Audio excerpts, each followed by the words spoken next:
तुर्की और इजराइल के रिश्ते में बहुत बड़ी दरार आ गई है। तुर्की ने इजराइल से अपने रिश्तों को लेकर बड़ी घोषणा की है, जिसने दुनिया को चौंका दिया है। बुधवार को तुर्की के राष्ट्रपति रेसेप तैयप एर्दोआन ने कहा कि तुर्की ने इजराइल के साथ अपने सभी रिश्ते खत्म कर लिए हैं।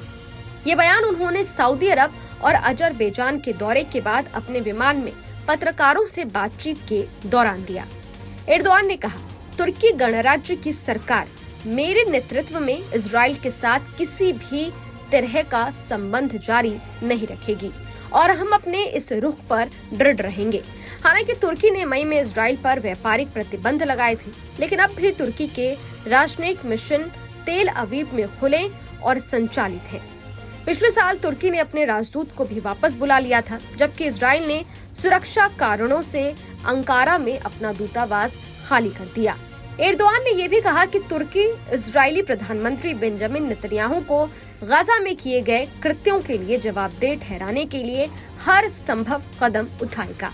तुर्की ने इस साल अंतर्राष्ट्रीय न्यायालय में इजराइल के खिलाफ चल रहे जनसंहार मामले में हस्तक्षेप किया और इजराइल पर हथियार प्रतिबंध की भी वकालत की है। नवंबर में तुर्की ने संयुक्त राष्ट्र में इजराइल को हथियारों और गोला बारूद की आपूर्ति रोकने के लिए एक पहल शुरू की, जिसमें 52 देशों और 2 अंतर्राष्ट्रीय संगठनों ने समर्थन दिया है।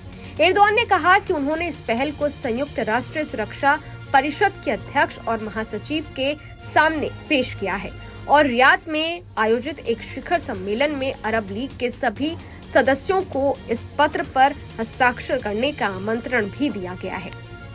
तुर्की और इजराइल के संबंधों में पिछले साल न्यूयॉर्क में एर्दोआन और नेतन्याहू के बीच बैठक के बाद से गिरावट आई है, जो दोनों देशों के बीच सुलह का प्रतीक माना गया था। लेकिन 7 अक्टूबर 2023 को हमास ने इजराइल पर जब हमले किए और उसके बाद गजा पर इजराइल की जवाबी कार्रवाई हुई, जिसमें 43,000 से ज्यादा फिलिस्तीनी मारे गए थे, तब तुर्की ने नेतन्याहू सरकार की कड़ी आलोचना की थी। तुर्की में हालिया स्थानीय चुनाव में एर्दोआन की न्याय और विकास पार्टी यानी AKP को कमजोर प्रतिक्रिया के कारण आलोचना का सामना करना पड़ा, जिसके बाद तुर्की ने इजराइल पर कानूनी और व्यापारिक प्रतिबंधों को और भी ज्यादा सख्त करने का ऐलान किया।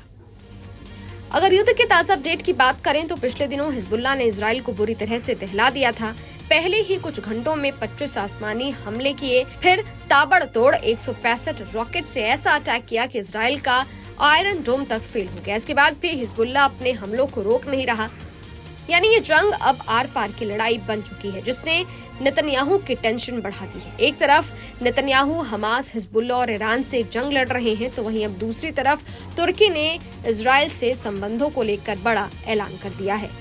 इस वीडियो पर आपकी क्या राय है? ये वीडियो आपको कैसा लगा? कमेंट बॉक्स में जरूर बताइएगा।